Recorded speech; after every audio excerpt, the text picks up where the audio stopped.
The funeral reception was still buzzing with condolences when my sister Melissa pulled me aside, her designer black dress immaculate despite the emotional day. "We need to talk about Dad's will," she whispered, her voice carrying that familiar tone of authority she'd wielded since childhood. I adjusted my off-the-rack blazer, suddenly conscious of how different we looked even in grief. While Melissa had always been Dad's golden child, Harvard MBA, perfect marriage to a surgeon, 2 beautiful children, I was the family disappointment. The daughter who'd dropped out of business school to pursue impractical ideas and had spent the last 5 years working as a mid-level analyst at a consulting firm. Before we jump back in, tell us where you're tuning in from, and if this story touches you, make sure you're subscribed, because tomorrow I've saved something extra special. For you! What about it? I asked, though my stomach was already nodding. Dad's construction company, Morrison Building Solutions, had been struggling for years. The traditional residential construction business was competitive, margins were thin, and younger, more innovative companies were eating away at market share. Melissa's smile was practiced, the same one she'd used when explaining why she deserved the bigger bedroom, the newer car, the first chance at everything. Dad left me the company, Emma. He knew I had the business acumen to turn it around. The words hit like a physical blow, though I tried to keep my expression neutral. Of course he had.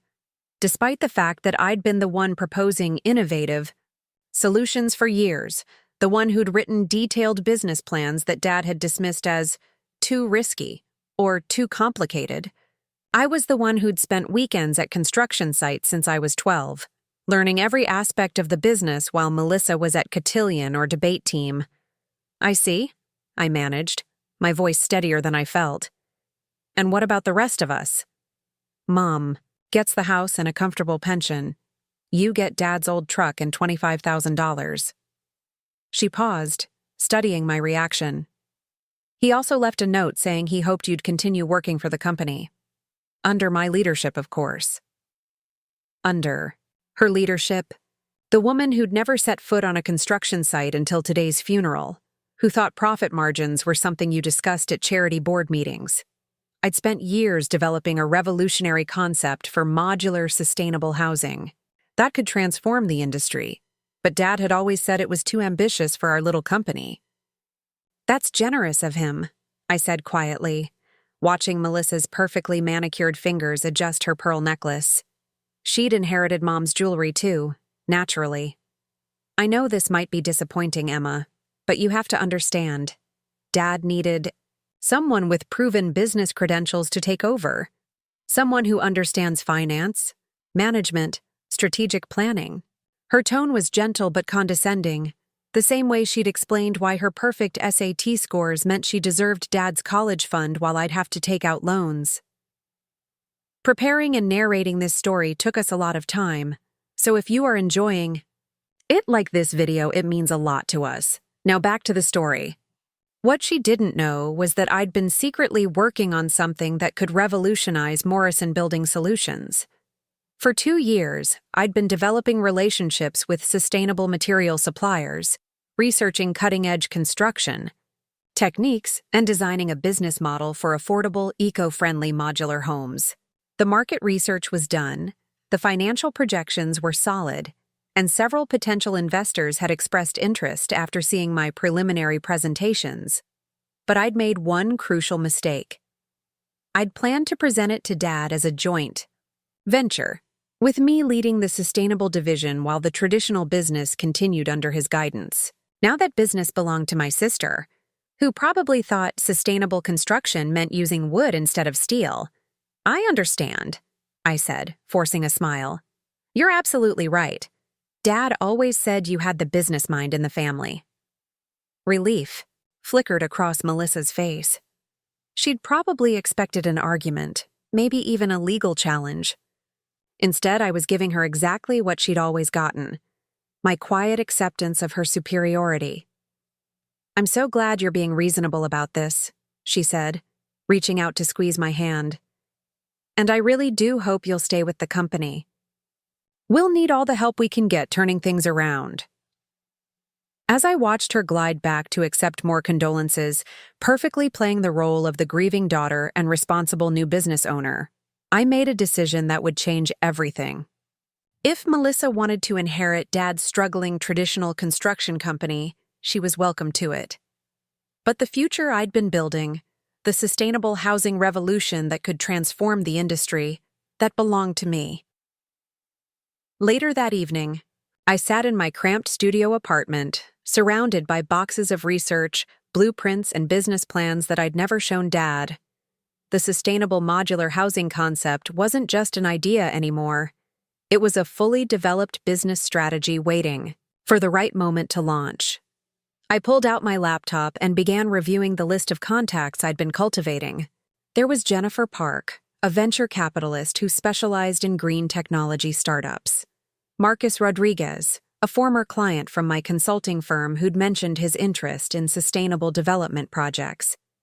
Dr. Sarah Chen, a materials science professor whose research on eco-friendly building components had inspired half my innovations.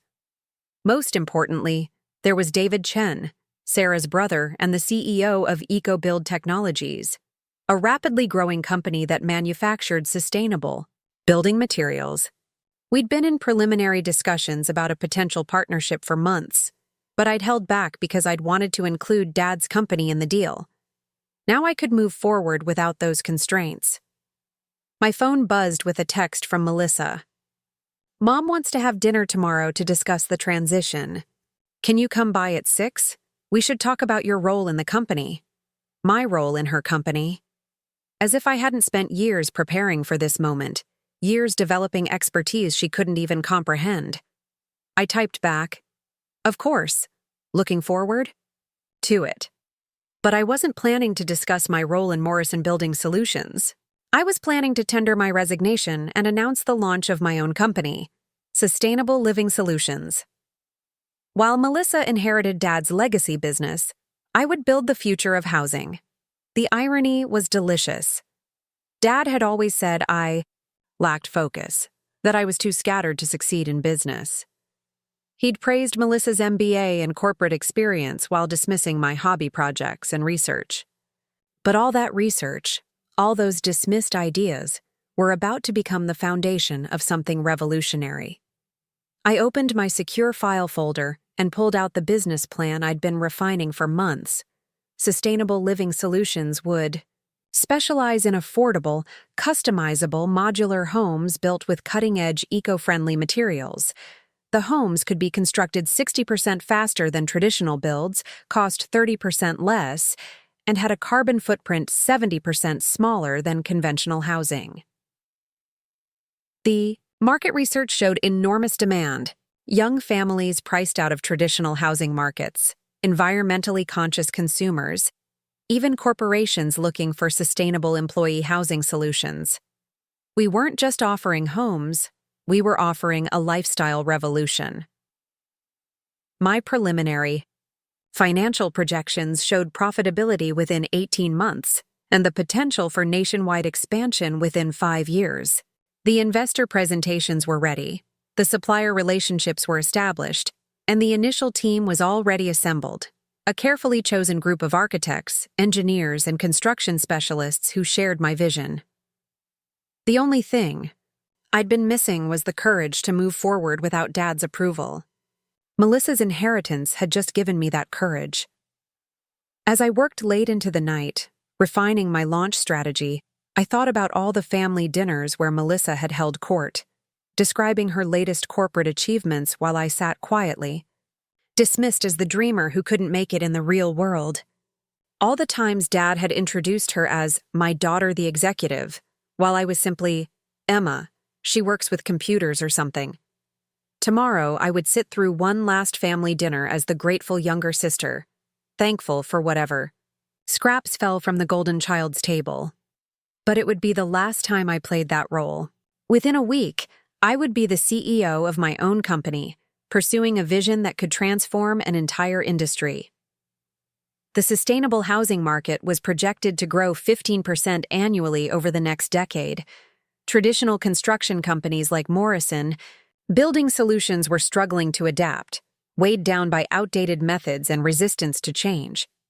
New companies with innovative approaches and sustainable practices were capturing increasing market share. Melissa was inheriting a business model from the 1980s. I was about to launch a business model for the 2030s. My phone rang, interrupting my planning. The caller ID showed Jennifer Park, the venture capitalist. It was nearly midnight, but Jennifer was known for working around the clock. "Emma, I just heard about your father. My condolences." Her voice was warm but businesslike. "I know this. Might not be the best timing, but I've been thinking about our conversation last month regarding sustainable living solutions. Are you still interested in moving forward?"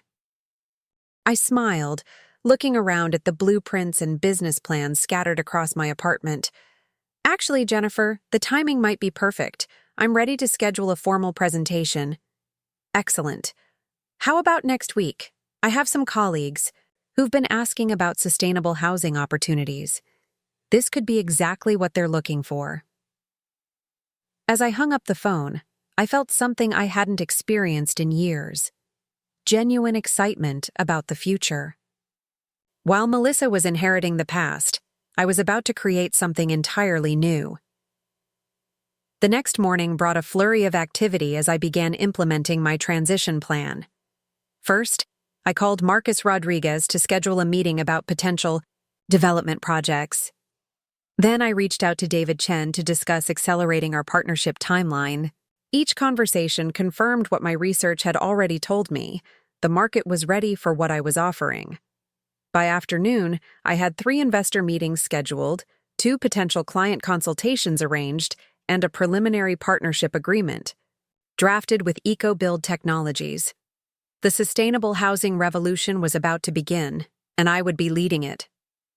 As I drove to Mom's house for the family dinner, I practiced the conversation in my head. I would be gracious about the inheritance, supportive of Melissa's new role, and then quietly announce my decision to pursue other opportunities. No drama, no accusations, just a professional transition that left all bridges intact. What Melissa didn't realize was that those bridges might become very important when her traditional construction company started losing clients to innovative competitors offering sustainable, affordable alternatives. But that was a lesson she would have to learn on her own. The house looked smaller somehow, as if Dad's absence had diminished its very foundations. Mom answered the door with red-rimmed eyes but a brave smile, ushering me into the dining room, where Melissa was already seated, a stack of legal documents beside her plate. "Perfect timing," Melissa said, looking up from what appeared to be financial statements. "I've been reviewing Dad's records, and the situation is even worse than I thought. We really need to discuss cost-cutting measures and operational efficiency improvements." I took my seat, noting how naturally she'd assumed the head of the table, Dad's old chair. "What kind of timeline are you thinking for the turnaround? 18 months? Maybe 2 years if we're conservative. The key is streamlining operations, eliminating inefficiencies, and focusing on our core competencies." She spoke in the polished corporate jargon she'd learned at Harvard, each phrase designed to demonstrate her business expertise. Mom served the pot roast, the same meal she'd made for Sunday dinners throughout our childhood. Some things, at least, remained constant even as everything else shifted beneath us. "What about new opportunities?" I asked casually. "Growing markets, innovative services, that sort of thing?" Melissa waved dismissively. "Dad always said the key to success in construction is doing the basics better than everyone else. Quality workmanship, reliable service, competitive pricing. We don't need to reinvent the wheel." I nodded, cutting my roast with careful precision. She was describing exactly the approach that had left Morrison Building Solutions struggling while more innovative companies captured market share. But it wasn't my place to point that out. Not anymore.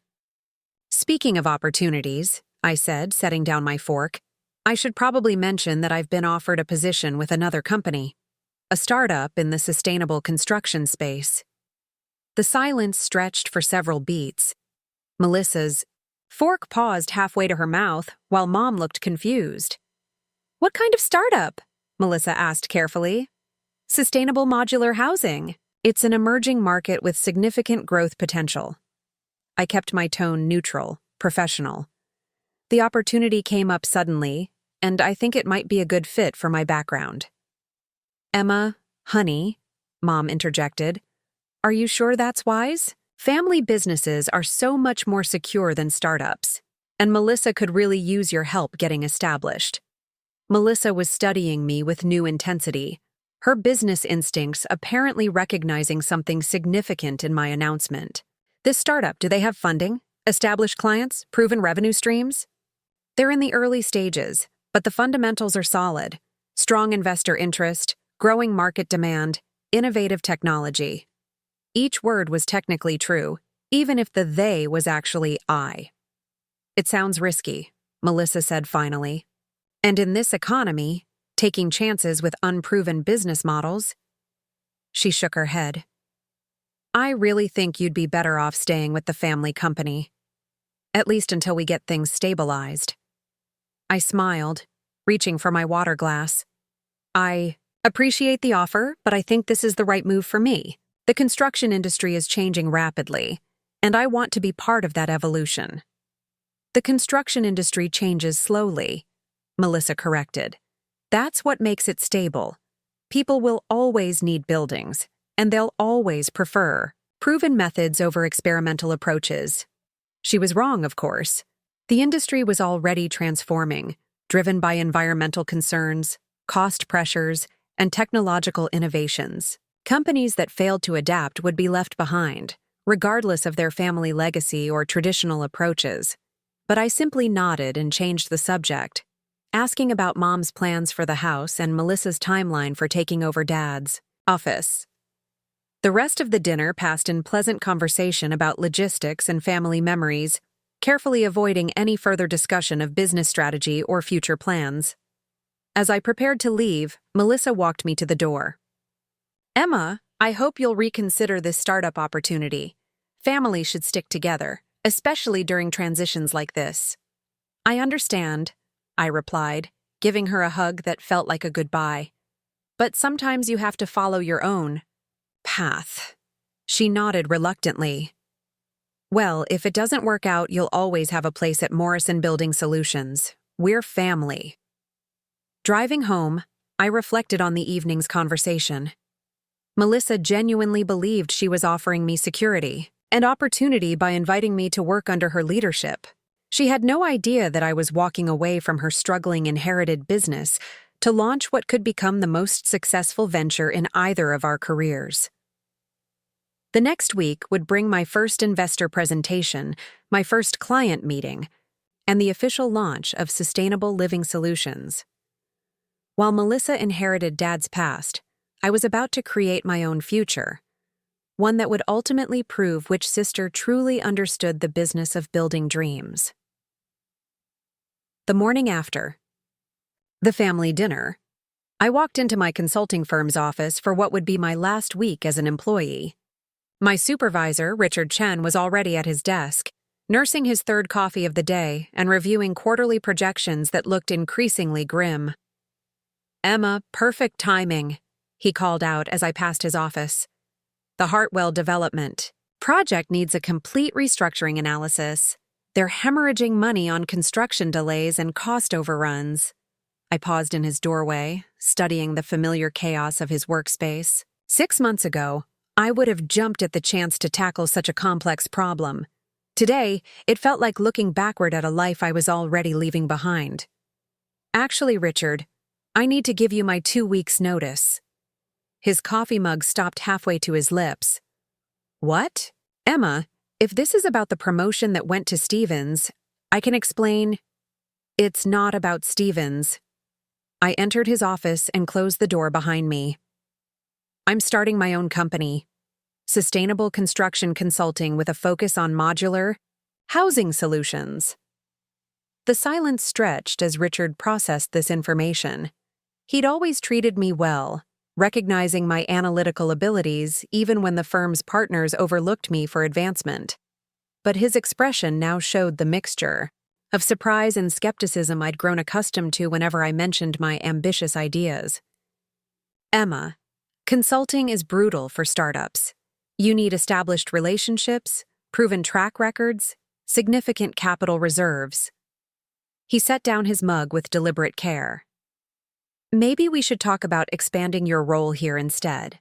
More independence, bigger projects. I smiled, pulling out my phone to show him the calendar of meetings I'd already scheduled. I appreciate the offer, but I've been planning this transition for months. The market research is solid, the business model is tested, and I already have 3 investor meetings lined up for this week. His eyebrows rose as he scanned my schedule. Jennifer Park? She's one of the top VCs in green technology. How did you... I've been networking in the sustainable construction space for 2 years, building relationships, developing expertise, waiting for the right moment. I scrolled to show him additional meetings with potential clients and partners. The moment has arrived. Richard leaned back in his chair, studying me with new respect. You've really thought this through. I learned from the best, I replied, gesturing around his office. You taught me that successful consulting isn't just about solving problems. It's about anticipating market shifts and positioning yourself ahead of the curve. Over the next hour, I outlined my business plan for sustainable living solutions. Richard listened with growing amazement as I detailed my market research, financial projections, and strategic partnerships. What had seemed like a reckless career, change revealed itself as a meticulously planned venture backed by solid data and innovative thinking. The sustainable housing market is exploding, I explained, pulling up industry reports on my laptop. Traditional construction companies are struggling to adapt, weighed down by outdated methods and resistance to change. There's a massive opportunity for agile startups that can offer innovative solutions. And your sister's company? Richard asked carefully. He'd met Melissa at the firm's holiday party, had seen firsthand her polished confidence and impressive credentials. Morrison Building Solutions is a traditional residential construction firm. They're not positioned to compete in the sustainable modular housing space. I kept my tone neutral, professional. Different market segments, different value propositions. Richard I nodded slowly, though I could see him making mental calculations about market overlap and competitive dynamics. He was too smart not to recognize the potential for conflict, but too diplomatic to voice his concerns directly. Well, he said finally, if anyone can make this work, it's you. Your analytical skills are first-rate, and your understanding of construction economics is deeper than most people realize. That afternoon, I cleared out my cubicle while fielding calls from potential team members. Sarah Kim, a brilliant architect I'd worked with on 3 separate projects, was interested in joining as head of design. Michael Torres, a construction manager who'd been frustrated by his current company's resistance to sustainable practices, wanted to discuss leading our field operations. Each conversation reinforced my conviction that the market was ready for what we were offering. Talented professionals were looking for opportunities to work on meaningful projects that could actually make a difference. Sustainable living solutions wouldn't just be building houses, we'd be building careers and changing an industry. My phone buzzed with a text from Dr. Sarah Chen, the materials science professor whose research had influenced my entire approach.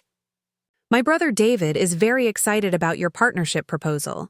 Can you meet tomorrow afternoon to finalize details? I typed back quickly. Absolutely. 2 p.m. works perfectly. The partnership with EcoBuild Technologies was crucial to my strategy. Their innovative materials would allow us to construct homes that were not only sustainable, but also significantly more affordable than traditional builds. Combined with our modular design approach, we could offer clients something unprecedented: custom homes that cost less, built faster, with a fraction of the environmental impact. That evening, I worked late in my apartment, preparing for the investor, meetings that would determine whether sustainable living solutions remained a brilliant idea or became a revolutionary reality. My presentation deck was polished, my financial models were stress-tested, and my passion was undeniable. But I knew that passion alone wouldn't secure funding. Jennifer Park and her colleagues were successful because they could recognize not just good ideas, but executable business models with scalable potential. I needed to demonstrate that sustainable modular housing wasn't just environmentally responsible, it was economically inevitable. The next morning brought my first official day as CEO of Sustainable Living Solutions. I'd rented a small office space in a converted warehouse downtown, choosing location over luxury to maximize our initial capital efficiency. The space was raw and industrial, with concrete floors and exposed beams, but it had excellent natural light and room to grow. Sarah Kim arrived first, carrying architectural plans and a box of sustainable building material samples. We'd worked together enough for her to trust my vision, but seeing her actually show up felt like the first real validation of what we were building. "This is perfect," she said, surveying the empty space. "We can set up design stations along the windows, meeting areas in the center, and a materials library against that back wall." Michael Torres arrived an hour later, followed by David Chen and a truck full of innovative building components. As we unloaded samples of recycled steel framing, bio-based insulation, and solar-integrated roofing materials, I felt the abstract concept of sustainable construction becoming tangible reality.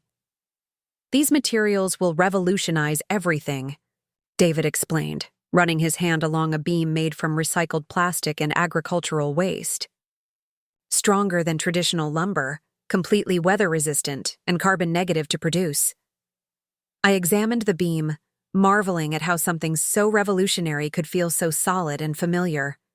This was the future of construction: materials that performed better than traditional options while actively improving the environment. My phone rang just as we finished organizing our initial inventory. Jennifer Park's assistant was calling to confirm our 3 p.m. meeting and remind me to bring hard copies of all financial projections and market analysis. "Ready for this?" Sarah asked, noting my sudden tension. "Ready as I'll ever be," I replied, gathering my presentation materials. "If this goes well, we'll have the funding to turn all of this into a real business."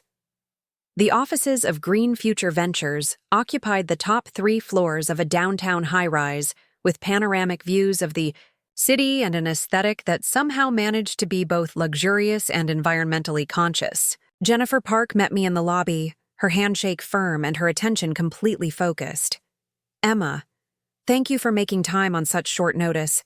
I've been looking forward to this conversation since our preliminary discussion last month." She led me to a conference room where 2 other investors were waiting. Marcus Webb, a former construction industry executive turned venture capitalist, and Dr. Linda Rodriguez, whose fund specialized in sustainable technology startups. "Before we begin," Jennifer said, "I want you to know that we've done some preliminary due diligence on the sustainable housing market. The growth projections are impressive, but the space is becoming increasingly competitive." What makes sustainable living solutions different? I opened my presentation, my nervousness transforming into excitement as I began explaining the vision I'd been developing for years. Traditional sustainable construction focuses on materials and energy efficiency, which is important but limited. We're taking a systems approach that addresses the entire housing lifecycle: design, materials, construction, maintenance, and end-of-life recycling. The next hour flew by as I outlined our modular design philosophy, demonstrated our material innovations, and presented financial projections that showed profitability within 18 months. But the real breakthrough came when I pulled out my tablet to show them our prototype virtual reality experience. "Clients can walk through their custom home before construction begins," I explained, handing Jennifer the VR headset.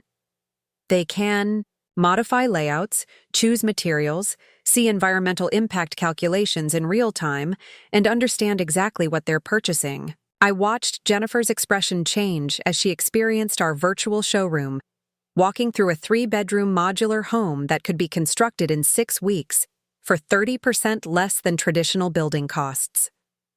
"This is remarkable," she said, removing the headset. "The customer experience is completely different from anything else in the market." Marcus leaned forward, his construction industry background evident in his questions. "What about building codes, permitting processes? Most municipalities aren't equipped to handle innovative construction methods." "We've been working with regulatory consultants in 12 major markets," I replied, pulling up our compliance documentation. "Modular construction is already approved in most jurisdictions. We're just applying sustainable materials and more efficient design principles." Dr. Rodriguez asked about scalability, supply chain management, and quality control systems. Each question revealed that she understood not just the environmental benefits of our approach, but the business complexities of scaling a construction startup. By the end of the presentation, I could see the shift in their expressions from polite interest to genuine excitement. These were experienced investors who'd seen hundreds of pitches, but something about our combination of environmental impact and economic efficiency had captured their attention. "Emma," Jennifer said, closing her notebook, "this is exactly the kind of innovation the housing market needs. The question is timing and execution. How quickly can you move from concept to market-ready operations?" "Our first pilot project launches next month," I replied.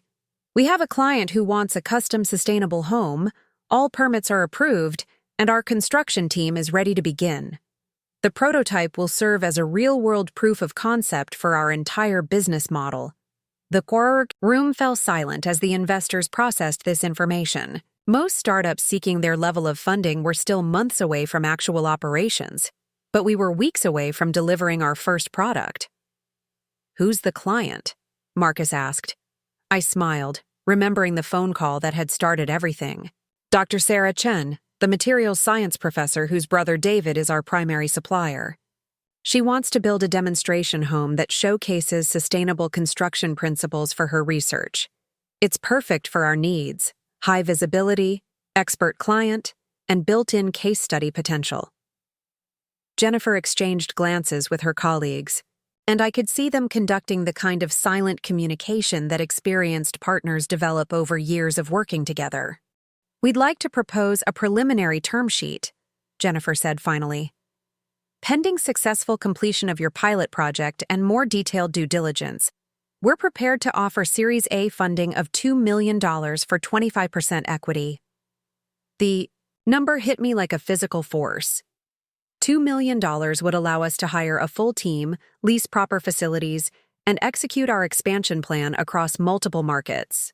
More importantly, it validated everything I'd been working toward: the research, the planning, the careful relationship building. "That's extremely generous," I managed, trying to keep my voice steady. "What timeline are you thinking for due diligence?" 60 days from successful completion of your pilot project," Dr. Rodriguez replied. "We'll want to see construction documentation, client satisfaction metrics, cost analysis, and quality control results." As I walked back to my car, clutching the preliminary term sheet, I felt a mixture of exhilaration and terror. In 2 months, I would either be the CEO of a well-funded, sustainable construction company or an unemployed dreamer with expensive failure on her resume. But there was no doubt in my mind about which outcome was more likely.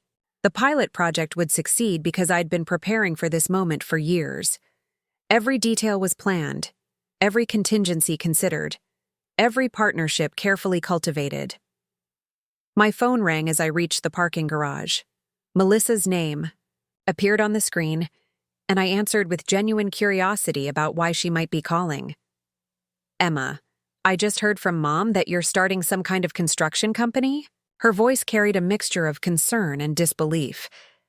"Please tell me you're not trying to compete with Morrison Building Solutions."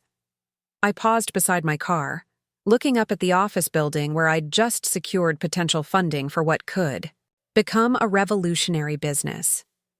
"It's sustainable modular housing, Melissa. Completely different market segment." "Construction is construction," she replied firmly.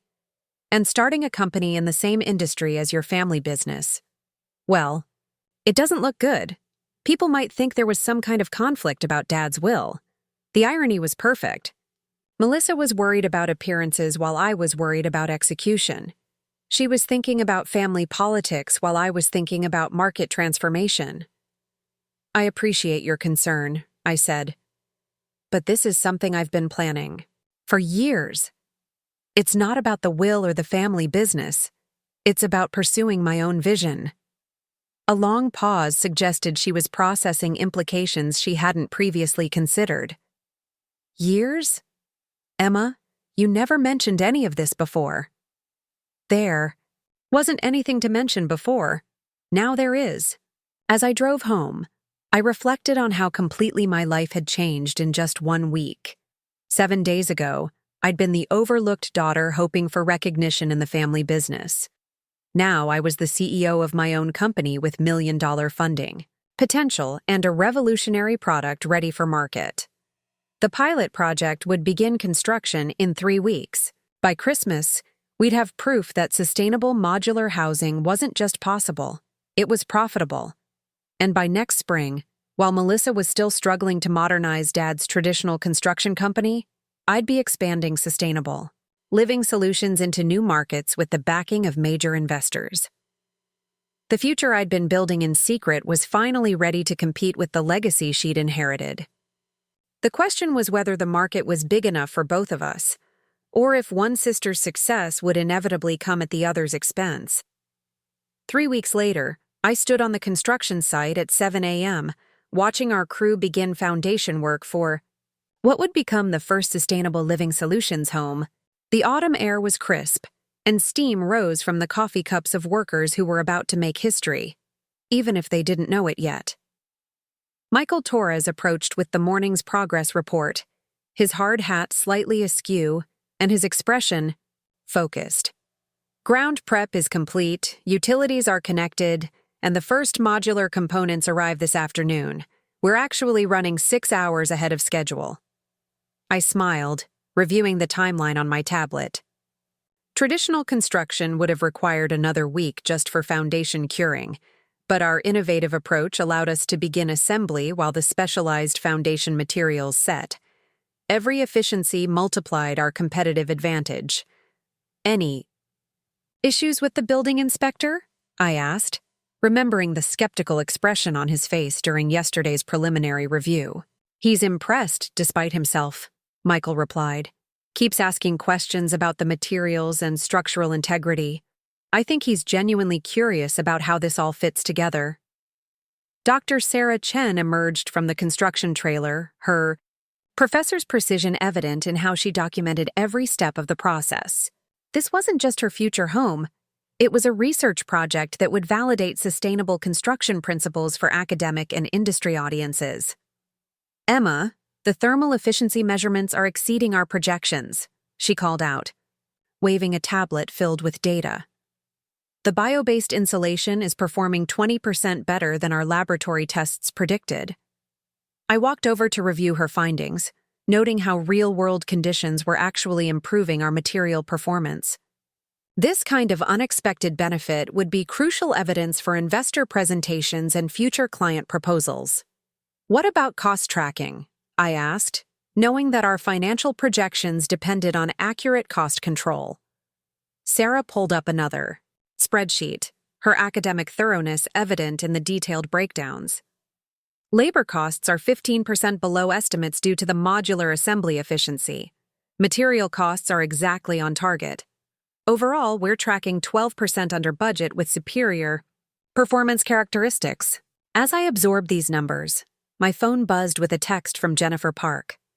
Heard through the grapevine that your pilot project is ahead of schedule. Any chance we could arrange a site visit next week? I typed back quickly, absolutely. Construction? Should be substantially complete by then. The investor site visit would be crucial for finalizing our Series A funding. Seeing our process in action, meeting our team, and experiencing the quality of our work firsthand would transform abstract business concepts into tangible investment opportunities. My attention was drawn to a familiar pickup truck pulling into the construction site parking area. My heart sank as I recognized Dad's old Ford, the one Melissa had inherited along with the business. She climbed out wearing designer jeans and pristine work boots that had clearly never seen actual construction, her expression a mixture of curiosity and concern. "Emma!" she called out, picking her way carefully across the construction site. "I hope you don't mind me stopping by. I was in the neighborhood and thought I'd see how your project is going." In the neighborhood. We were 20 miles from downtown, on a rural lot that Dr. Sarah Chen had specifically chosen for its sustainability demonstration potential. Melissa had definitely made a special trip to investigate what I was building. "Of course not," I replied, walking over to meet her. "Would you like a tour?" As we walked through the site, I explained our modular construction process, pointing out how prefabricated components were assembled with precision engineering rather than traditional stick-built methods. Melissa nodded politely, but I could see her calculating something behind her practiced smile. "This is fascinating," she said, examining a wall section that combined recycled steel framing with bio-based insulation. "How long does the entire process take?" 6 weeks from foundation to move-in ready, I replied. Traditional construction typically requires 12 to 16 weeks for a comparable home. Melissa paused, her business instincts clearly recognizing the competitive implications. "And the cost?" "Approximately 30% less than traditional construction, with significantly better energy efficiency and environmental performance." I watched her face carefully as she processed these numbers. A construction company that could build higher quality homes in half the time for 30% less cost wasn't just competitive. It was potentially devastating to traditional builders who couldn't match those metrics. "That's impressive," she said finally. "What kind of clients are you targeting?" It was a smart question, revealing that she understood market segmentation and competitive positioning better than I'd given her credit for. Environmentally conscious consumers, young professionals priced out of traditional housing markets, and clients who want custom homes without custom costs. "So not the same market as Morrison Building Solutions," she said, though her tone suggested she wasn't entirely convinced. "Different value proposition entirely," I confirmed.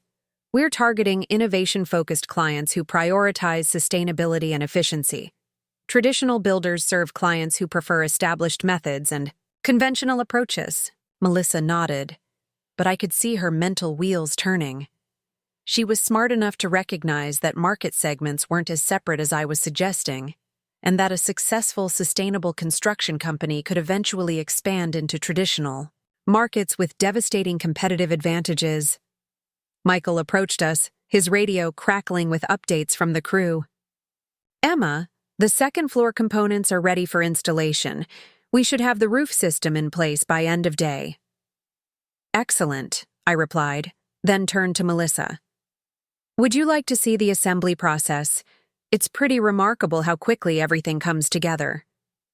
For the next hour, we watched our crew install prefabricated wall sections, connect integrated utility systems, and position roof components with crane-assisted precision. What would normally require weeks of on-site construction was happening in hours, with quality control that exceeded traditional building standards. "This is revolutionary," Melissa admitted, watching electricians connect pre-wired wall sections in minutes rather than hours. "The efficiency gains are extraordinary." I could hear the conflict in her voice, genuine admiration for what we were accomplishing, mixed with growing recognition of what it meant for her own business. Traditional construction companies that couldn't match our speed, cost, and quality would eventually lose market share to more innovative competitors. "Innovation tends to disrupt established industries," I said carefully, "but there's usually room for multiple approaches, especially in a market as large as residential construction." Melissa nodded absently, her attention focused on a crew member who was installing solar-integrated roofing tiles that generated electricity while providing weather protection. "Are those solar shingles?" I confirmed. "They generate enough electricity to power the entire home, with surplus fed back to the grid. The homeowner actually makes money from their roof. The expression on Melissa's face suggested she was beginning to understand the full scope of what we were building. This wasn't just a different construction method. It was a completely different approach to housing that addressed cost, efficiency, and environmental concerns simultaneously. Her phone rang, and she stepped away to take what sounded like a business call. I caught fragments of conversation about project delays, cost overruns, and client complaints. The challenges facing traditional construction companies were real and growing, while we were demonstrating solutions that address those exact problems. When she returned, her expression was thoughtful. "Emma, I have to ask, why didn't you ever propose anything like this for Morrison Building Solutions? Dad always said you had good ideas but lacked follow-through." The question hung in the air like a challenge. I could tell her about the years of proposals that Dad had dismissed as too risky, too complicated, too different from how we've always done things. I could explain how traditional family businesses often resist innovation because change threatens established power structures. Instead, I chose diplomacy. Family businesses have different constraints than startups. Established companies need to balance innovation with stability, while new companies can focus entirely on breakthrough approaches. It was a gracious answer that avoided blame while acknowledging the fundamental difference between inheriting a legacy business and building something new from scratch. Melissa seemed to appreciate the tact, even as she recognized the underlying truth. "Well," she said, checking her watch, "I should let you get back to work. This has been educational." As she walked back to her truck, I noticed her taking photos of our construction process, material samples, and completed sections. She was conducting competitive intelligence, which suggested she understood that we weren't operating in completely separate markets after all. The afternoon brought Jennifer Park and Marcus Webb for their promised site visit. I watched their expressions change from professional interest to genuine excitement as they toured the construction site and reviewed our progress documentation. "The quality control is exceptional," Marcus observed, examining joint connections that exceeded traditional building standards. "How do you maintain this precision with modular assembly?" "Factory-controlled manufacturing," I explained, leading them to view our material storage area. "Components are built in controlled environments with computer-aided precision, then assembled on-site by trained teams using standardized procedures." Jennifer was particularly interested in our customer experience systems, walking through the virtual reality demonstration that allowed clients to experience their home before construction began. "This changes everything about how people buy houses," she said, removing the VR headset. "The emotional connection is immediate and powerful." Dr. Sarah Chen joined us for the technical presentation, her academic credentials lending credibility to our performance claims. She walked the investors through thermal efficiency measurements, structural integrity testing, and environmental impact calculations that demonstrated superior performance across all metrics. "The data is compelling," Dr. Rodriguez noted, reviewing real-time performance monitoring that showed energy consumption 40% below comparable traditional homes. "But what about scalability? Can you maintain these quality and cost standards as you grow?" I pulled out my tablet to show them our expansion plans, complete with regional manufacturing partnerships, standardized training programs, and quality assurance protocols that would maintain consistency across multiple markets. "We're not just building homes," I explained. "We're building a scalable system that can be replicated anywhere with appropriate material suppliers and trained assembly teams." The 3-hour site visit concluded with the investors experiencing our completed sections firsthand, walking through rooms that felt spacious and comfortable despite being constructed with revolutionary methods and materials. "Emma," Jennifer said as they prepared to leave, "I'm prepared to accelerate our funding timeline. This pilot project exceeds every expectation we discussed. Can you meet next week to finalize Series A terms?" I tried to keep my excitement contained, but the validation was overwhelming. Major investors were ready to fund our expansion based on what they'd seen today. which meant Sustainable Living Solutions was transitioning from promising startup to funded growth company. That evening, I stayed late on the construction site, reviewing progress reports and planning the next day's activities. Our crew had completed 60% of the home in just 3 days, with quality metrics that exceeded our most optimistic projections. My phone rang, showing Melissa's number. I answered, curious about her follow-up thoughts after the morning's visit. "Emma, I've been thinking about what I saw today," she began, her tone more serious than usual. "The efficiency gains you're achieving, they're significant enough to disrupt the entire residential construction market." "That's the goal," I replied. "Innovation should benefit consumers through better products at lower costs." "I'm concerned about market overlap," she continued. "If sustainable modular housing becomes mainstream, traditional builders will need to adapt or lose market share." I paused, recognizing this as the first direct acknowledgement that our companies might be competing for the same clients. Innovation usually expands markets, rather than just redistributing existing demand. There's enormous unmet demand for affordable, efficient housing. "Perhaps," Melissa said, though her tone suggested skepticism. "But I think we should discuss coordination to avoid unnecessary competition between family businesses." Coordination. It was a polite way of suggesting that I should limit my market expansion to avoid threatening Morrison Building Solutions. The conversation revealed that Melissa was beginning to understand the competitive threat we represented, even if she wasn't ready to acknowledge it directly. "I'm focused on building the best possible company," I replied diplomatically. "Market dynamics will sort themselves out based on which approaches best serve consumer needs." After ending the call, I walked through our nearly completed pilot project. One more time.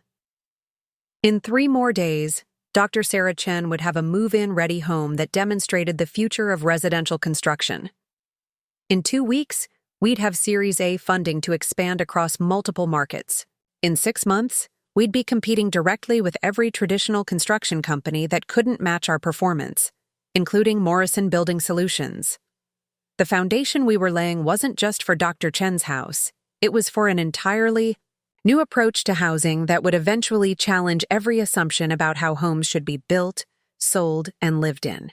While Melissa had inherited Dad's legacy business, I was constructing the future that would ultimately determine which sister's vision would define the family's contribution to the construction industry. The pilot project was succeeding beyond our most optimistic projections. Now the real work would begin, scaling that success into market dominance while navigating the complex dynamics of competing with family.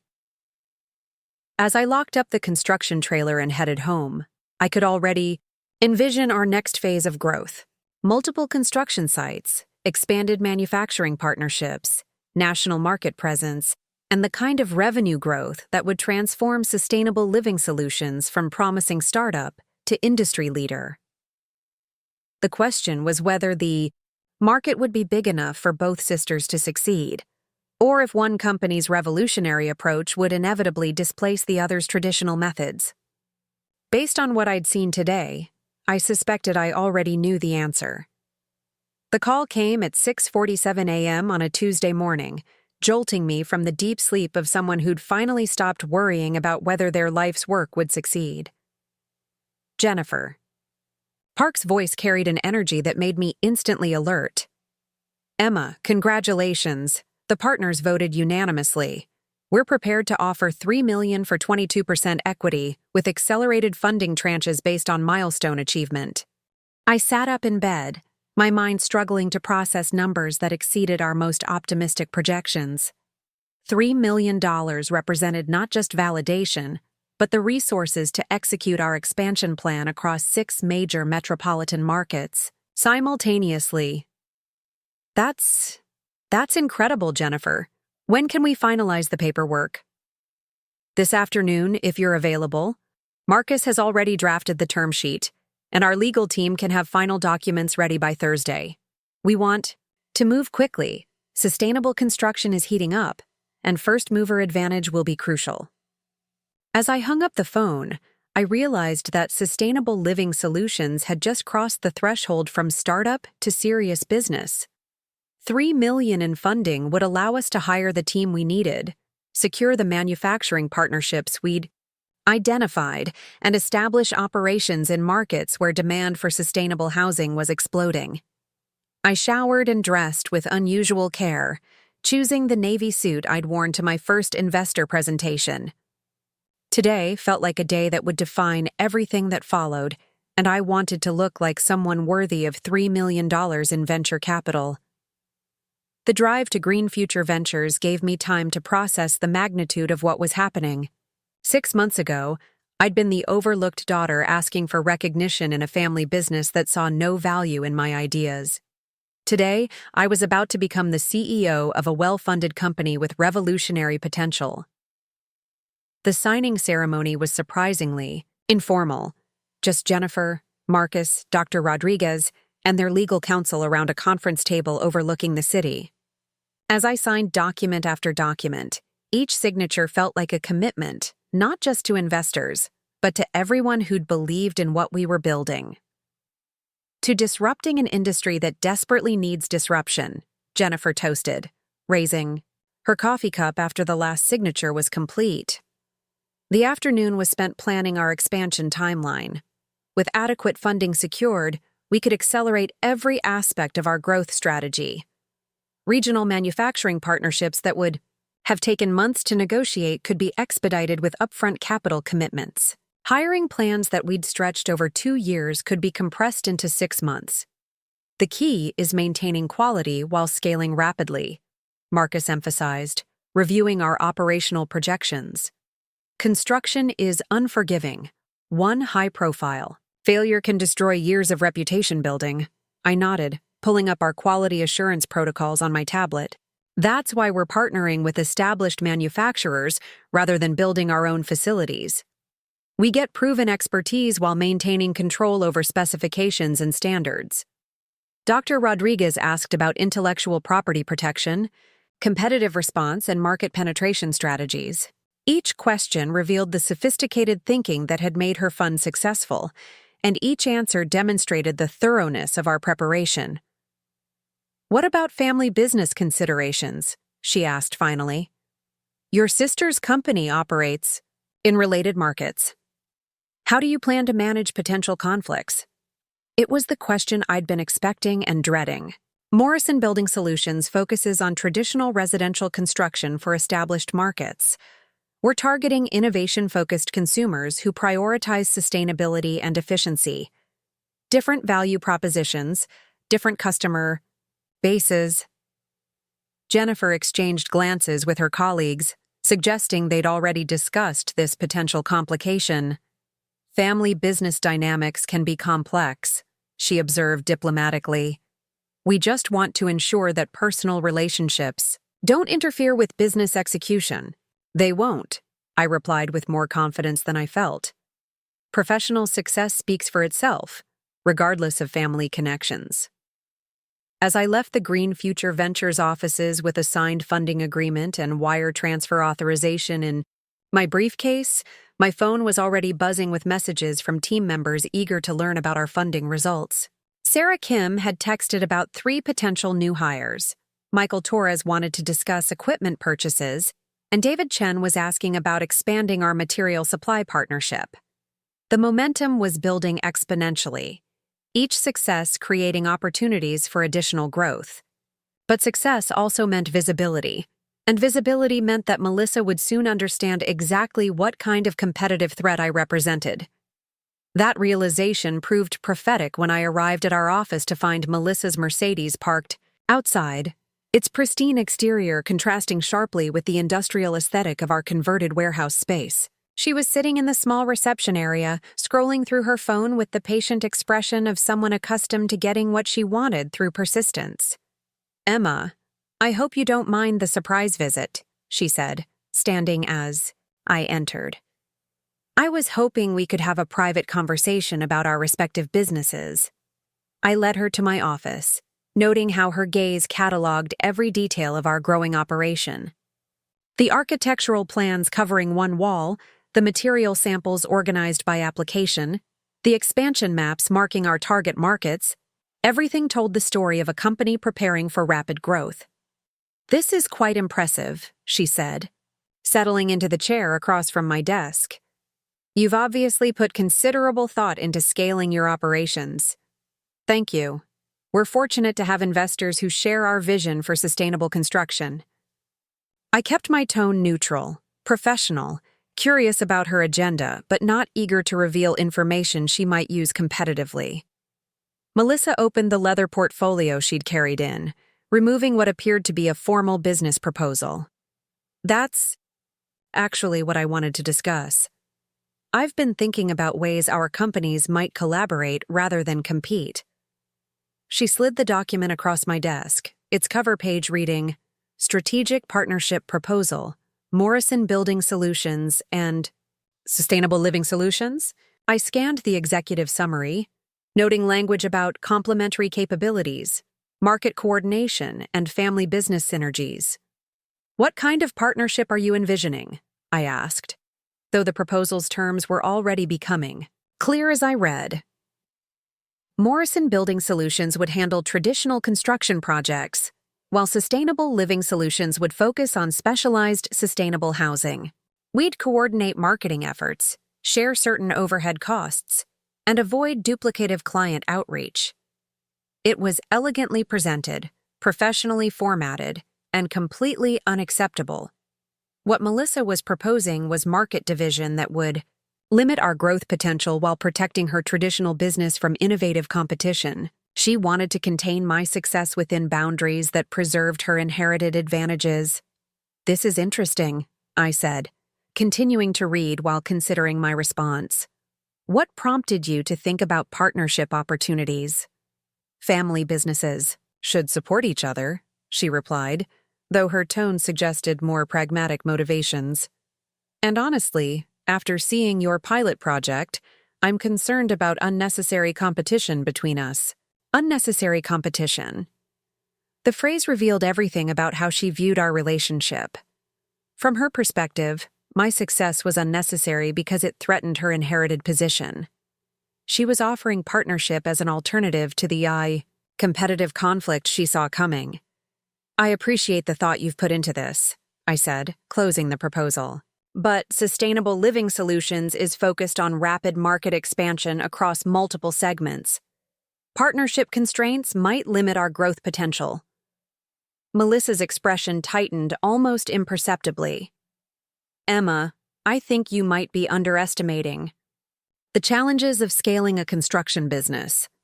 Market penetration requires established relationships, regulatory expertise, and capital reserves that take years to develop." "That's true for traditional approaches," I replied. "But innovative business models can accelerate market penetration by offering superior value propositions." We stared at each other across my desk, the conversation's subtext becoming increasingly clear. Melissa had come here to negotiate limitations on my growth that would protect her business. I was politely declining to accept those limitations, which meant we were heading toward direct competition whether she wanted it or not. "Emma," she said finally, "I hope you understand that Morrison Building Solutions has deep roots in this market. Established client relationships, proven track records, regulatory connections that new companies can't easily replicate." It wasn't quite a threat, but it wasn't friendly advice either. She was reminding me that family businesses could use their established positions to create obstacles for upstart competitors, even when those competitors were family members. "I understand the advantages of established businesses," I replied. "I also understand that markets reward companies that best serve customer needs, regardless of their heritage or connections." Melissa nodded slowly, gathering her proposal materials, with the precise movements of someone who'd received an answer they'd expected but hoped to avoid. "Well, I certainly wish you success with your expansion plans." As she prepared to leave, she paused at my office door. "Emma, one more thing. I've been hearing rumors about significant funding for sustainable construction startups. If you've secured major investment, that's wonderful. but I hope you'll remember that success in construction requires more than just capital." The comment confirmed what I'd suspected. She was monitoring industry news and had probably heard about our funding through business networks that tracked venture capital activity. Her warning about construction requiring more than capital was partly professional advice and partly competitive positioning. "I appreciate the concern," I replied. "Fortunately, we have experienced team members who understand construction challenges very well." After she left, I sat in my office reviewing the partnership proposal she'd presented. It was actually quite sophisticated, suggesting she'd put considerable effort into understanding our business model and identifying ways to constrain our competitive impact. The problem was that accepting her partnership would essentially limit sustainable living solutions to a niche market while preserving Morrison Building Solutions' dominance in mainstream residential construction. She was offering to let me succeed within boundaries that protected her inherited advantages. My phone rang, interrupting my analysis. Dr. Sarah Chen was calling with an update on her newly completed home's performance metrics. "Emma, the energy. Efficiency is extraordinary," she reported. "Monthly utility costs are 65% below my previous home, and the solar roof is actually generating surplus electricity that the utility company purchases." "That's fantastic," I replied, making notes for our case study documentation. "How about comfort and livability?" "Perfect. The thermal regulation is so effective that we barely need heating or cooling, and the sound insulation makes it incredibly peaceful despite being near a busy road." These real-world performance results would be crucial for our marketing materials and investor updates. Dr. Chen's home was proving that sustainable modular construction delivered superior outcomes at lower costs, exactly the value proposition. We needed to capture market share from traditional builders. "Would you be willing to participate in a video testimonial?" I asked. "Potential clients would benefit from hearing about your experience directly." "Absolutely. And Emma, I've been getting inquiries from colleagues who want to know about your construction process.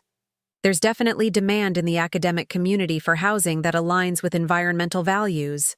Academic customers represented an ideal, early market. Sophisticated consumers who appreciated innovation and had networks that could generate additional referrals. A successful track record in the academic market would provide credibility for expansion into broader consumer segments. After ending the call, I pulled up our expansion timeline to incorporate the accelerated schedule that our new funding made possible. Regional offices in Atlanta, Denver, and Seattle could be operational within 4 months. Manufacturing partnerships in those markets could be finalized within 6 weeks. Our hiring plan could bring on 12 additional team members by January. The scope of what we were building was becoming clear. Sustainable Living Solutions wasn't just another construction company. We were creating a new category of housing that addressed cost, speed, quality, and environmental impact simultaneously. Traditional builders who couldn't match our performance would lose market share, regardless of their established relationships or family heritage, including Morrison Building Solutions. That evening, I worked late preparing investor updates that would document our pilot project success and outline our accelerated expansion plans. The metrics were compelling. Construction time reduced by 60%, costs reduced by 30%, energy efficiency improved by 65%, and customer satisfaction ratings at 100%. These weren't just incremental improvements. They represented a fundamental transformation in how homes could be built and delivered. Any construction company that couldn't match these performance levels would struggle to compete for clients who had alternatives. My phone buzzed with a text from Michael Torres.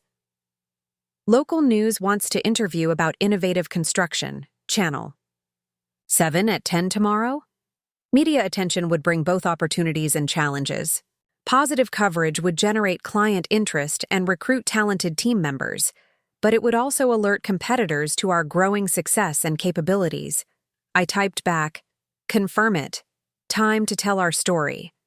The local news interview would mark another transition for Sustainable Living Solutions. from stealth startup to public company ready to compete openly for market share. Once we appeared on television discussing our revolutionary approach to construction, there would be no hiding our competitive intentions from anyone, including family members who preferred coordination to competition. As I gathered my materials and prepared to head home, I reflected on how completely the dynamics had shifted in just a few hours. This morning, I'd been a startup CEO hoping for funding. Tonight, I was the leader of a well-capitalized company preparing for rapid expansion into markets where my sister's traditional business had operated unopposed for decades. The partnership proposal she'd presented revealed that Melissa understood the threat I represented. Her warnings about construction challenges and market complexities showed that she was preparing for competitive conflict, despite her preference for family coordination. But what she didn't yet understand was that our funding, our technology, and our performance advantages made direct competition inevitable. The market would decide which approach better served customer needs, and I was confident that innovative sustainability would triumph over traditional methods. The storm that had been building between our companies was about to break, and only one sister's vision would emerge stronger for the experience. The Channel 7 news crew arrived at Dr. Sarah Chen's completed home precisely at 10 a.m., their equipment creating a small circus of cables and lighting rigs across the pristine, sustainable landscape. Reporter Lisa Martinez emerged from the van with the confident stride of someone who'd covered enough construction stories to know which angles would resonate with viewers. Emma Morrison, CEO of Sustainable Living Solutions, she said, extending her hand. I understand you're revolutionizing how homes are built. We're demonstrating that sustainable construction can be faster, more affordable, and higher quality than traditional methods, I replied, gesturing toward the house that had been completed in just 6 weeks. This home uses 65% less energy than comparable traditional builds, cost 30% less to construct, and will actually generate income for the homeowner through surplus solar electricity. Lisa's producer was already filming B-roll footage of the solar roof tiles, the recycled material siding, and the precision-engineered modular connections that made rapid assembly possible. Dr. Chen emerged from the front door, her enthusiasm for the project evident in how eagerly she began explaining the home's innovative features. The thermal regulation is so effective that our heating and cooling costs are essentially zero, she told Lisa's camera. The air quality is superior to anything I've experienced, and the structural integrity exceeds traditional construction standards by significant margins. As the interview continued, I noticed a familiar Mercedes parked across the street. Melissa sat behind the wheel, watching the news crew document our success with an expression I couldn't quite read from this distance. She'd obviously seen the media announcement and decided to observe firsthand how her sister's company was positioning itself publicly. The timing of her surveillance wasn't coincidental. Yesterday's partnership proposal had been her attempt to manage our competitive relationship privately. Today's media coverage would make our success visible to every potential client, competitor, and industry professional in the region. What's next for Sustainable Living Solutions? Lisa asked, her questions guided by research that revealed our recent funding and expansion plans. We're opening regional offices in Atlanta, Denver, and Seattle over the next 4 months, I replied, conscious that Melissa was probably listening to every word. The demand for sustainable, affordable housing is enormous, and we're positioned to serve markets nationwide. Nationwide expansion. The phrase hung in the air like a declaration of war against every traditional construction company that couldn't match our performance metrics, including Morrison Building Solutions, which operated exclusively in our current regional market.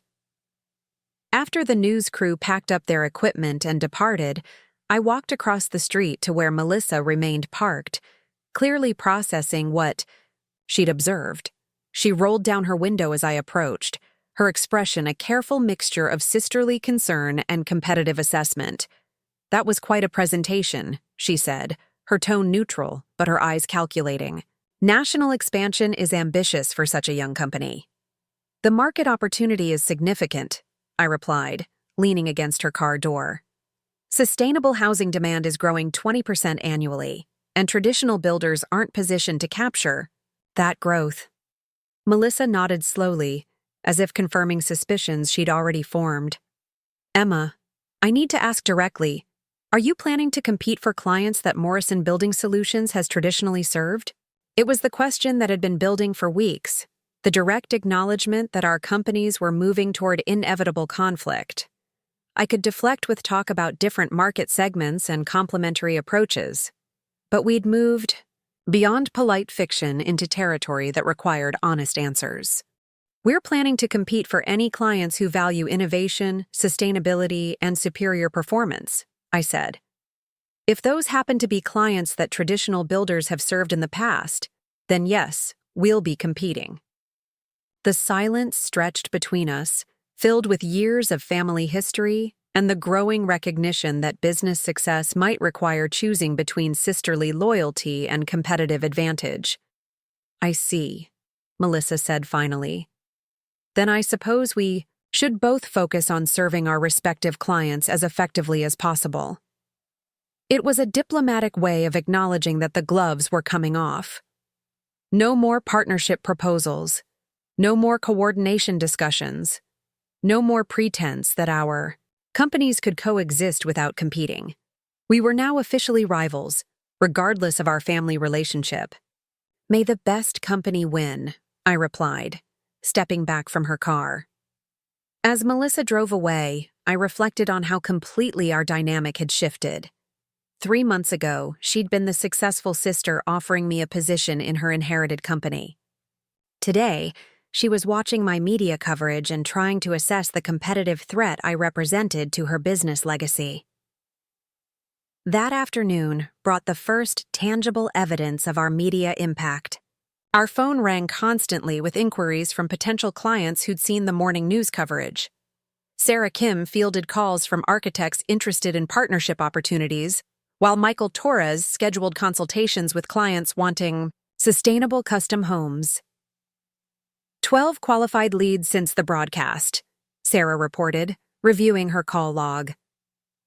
3 want to start construction immediately, 5 are planning projects for next year, and 4 are asking about commercial applications. Commercial applications represented an entirely new market opportunity we hadn't fully explored. Sustainable office buildings, retail spaces, and industrial facilities could benefit from the same modular efficiency and environmental performance. That made our residential projects successful. What kind of commercial interest? I asked, recognizing the potential for massive expansion beyond our current residential focus. Corporate campuses, retail developments, affordable housing projects. One caller represented a tech company looking for sustainable employee housing near their headquarters. I made notes about each inquiry, noting how our residential success was creating opportunities in markets we'd never directly targeted. Media coverage had transformed us from a local startup into a regional presence that attracted attention from sophisticated commercial clients. My phone buzzed with a text from Jennifer Park. Saw the news coverage, excellent positioning. Can we schedule a call this week to discuss accelerated commercial expansion funding? Our investors were recognizing the same market potential that our morning's inquiries had revealed. Commercial construction offered larger projects, higher revenues, and the opportunity to demonstrate our capabilities at scales that would attract national attention. I typed back, "Absolutely, tomorrow afternoon works well." The commercial opportunity represented both tremendous potential and significant risk. Larger projects required bigger teams, more complex logistics, and higher capital requirements. Success could establish us as a major industry player, while failure could compromise everything we'd built so far. But the alternative was remaining a small residential builder while competitors captured the commercial opportunities that our innovations had made possible. Growth required risk, and our track record suggested we were positioned to manage that risk effectively. That evening, I stayed late to develop preliminary commercial expansion strategies. The modular approach that worked for residential projects could be scaled for larger applications, while our sustainable materials and efficiency methods offered even greater advantages for commercial clients focused on operational cost and environmental impact. My planning was interrupted by a call from Marcus Rodriguez, my former client who'd become one of our informal advisors. His voice carried excitement that suggested significant news. "Emma, I just got off the phone with Patterson Development Group. They're the largest mixed-use developer on the East Coast, and they're interested in discussing sustainable construction partnerships." Patterson Development Group. I recognized the name from industry publications that featured their luxury residential and commercial projects. If they were interested in sustainable construction partnerships, it meant our approach was attracting attention from industry leaders who could provide massive scale opportunities. "What kind of partnership are they considering?" I asked, pulling up Patterson's website to review their project portfolio. They're planning a 500-unit sustainable housing development outside Charlotte. Mixed income, environmentally focused, fast construction timeline. Exactly what you've been developing. 500 units represented more construction volume than most companies completed in a full year. It was the kind of project that could establish sustainable living solutions as a major industry player while generating revenues that supported nationwide expansion. "When do they want to meet?" I asked, already reviewing our capacity for large-scale projects. "Next week, if possible. They're moving quickly because they want to break ground before spring construction season." I agreed to the meeting, knowing that Patterson's partnership could transform everything about our business trajectory. Instead of growing gradually through individual residential projects, we could establish ourselves immediately as a commercial-scale sustainable construction company. After ending the call, I reviewed our team capabilities and identified the additional resources we'd need for large-scale projects. More architects, additional construction managers, expanded manufacturing partnerships, and sophisticated project management systems. The funding from Green Future Ventures would cover initial expansion costs, but a project like Patterson's development would require additional capital for equipment, personnel, and working capital. Success could generate the revenues to fund further growth, while failure could exhaust our resources and compromise our entire business. My reflection was interrupted by an email notification from a local business journal requesting an interview about sustainable construction trends and market opportunities. The subject line read, "Local Entrepreneur Challenges Traditional Construction Methods." Media attention was accelerating beyond our initial Channel 7 coverage, suggesting that our story was resonating with business audiences who understood the broader implications of construction innovation. Each interview and article would generate additional client interest while also alerting competitors to our growing market presence. I accepted the interview request, recognizing that public visibility was now essential for attracting the large-scale clients and partners we needed for commercial expansion. Sustainable living solutions had moved beyond stealth startup mode into competitive positioning that required active marketing and industry engagement.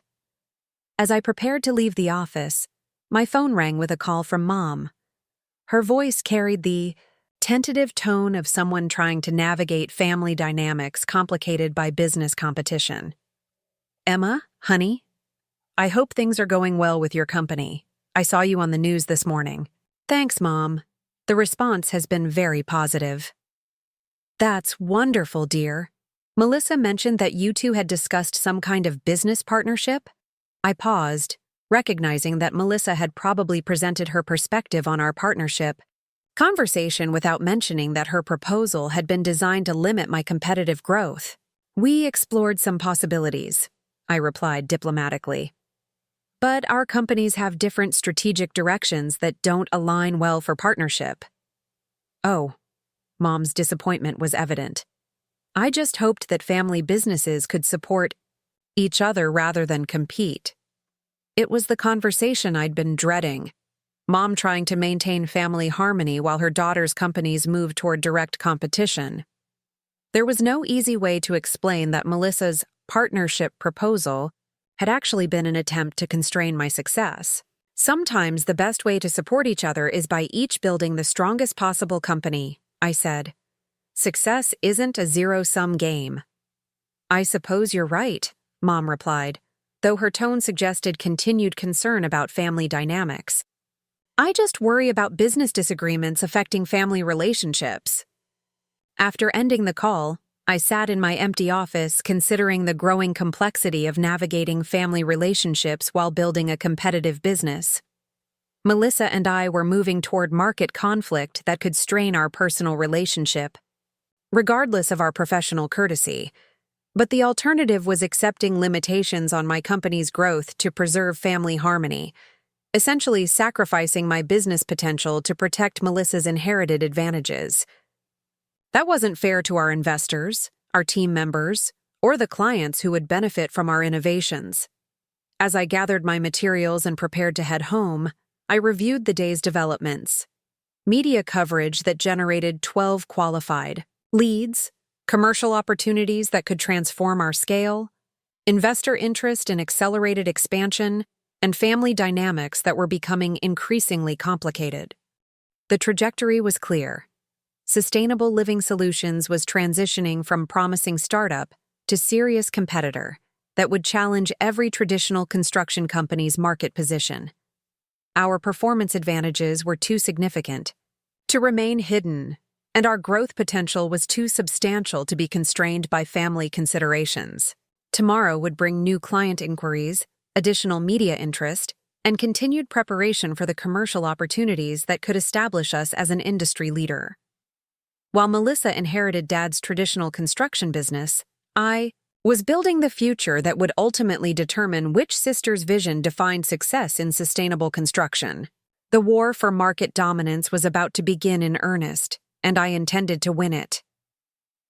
The Patterson Development Group headquarters occupied 12 floors of Charlotte's most prestigious office tower, its sleek granite facade reflecting the kind of corporate confidence that came from decades of successful projects. As I rode the elevator to the executive floor, I reviewed the presentation materials that could transform sustainable living solutions from regional startup to national industry player. Robert Patterson himself met me in the lobby, his silver hair and perfectly tailored suit suggesting someone who'd built an empire by recognizing opportunities before his competitors. His handshake was firm, his smile genuine, and his attention completely focused on assessing whether my company could deliver on the promises that had brought me here. Emma Morrison, thank you for making the trip. Marcus Rodriguez speaks very highly of your work, and what I've seen of your approach is exactly what we need for the Greenfield Commons project. He led me to a conference room where 3 other executives waited: Patricia Williams, Director of Development, James Chen, Head of Sustainability Initiatives, and Sandra Rivera, VP of Construction Operations. The presence of senior-level decision makers suggested they were serious about moving quickly on whatever partnership they had in mind. Before we begin, Patricia said, we should explain what we're trying to accomplish with Greenfield Commons. 500 sustainable housing units across multiple price points, completed within 18 months, certified carbon neutral, and profitable at market rates that working families can afford. I nodded, recognizing the complexity of their requirements. Most sustainable developments either compromised on affordability, timeline, or profitability. Patterson was demanding all 3 simultaneously, which meant they needed revolutionary approaches rather than incremental improvements. Our modular construction system is specifically designed for exactly those requirements, I replied, opening my presentation tablet. Accelerated timeline through factory-controlled manufacturing, reduced costs through efficiency gains, and superior environmental performance through advanced materials. For the next 2 hours, I walked them through our complete process. Virtual reality design experiences that eliminated costly change orders, precision manufacturing that reduced construction time by 60%, and integrated sustainable systems that achieved net positive energy performance. James Chen was particularly interested in our environmental metrics, asking detailed questions about carbon footprint calculations, renewable energy integration, and end-of-life recyclability. Sandra Rivera focused on construction logistics, quality control procedures, and scalability challenges. The numbers are impressive, Sandra observed, reviewing our pilot project documentation. But scaling from single homes to 500-unit developments introduces complexity that can compromise quality and efficiency.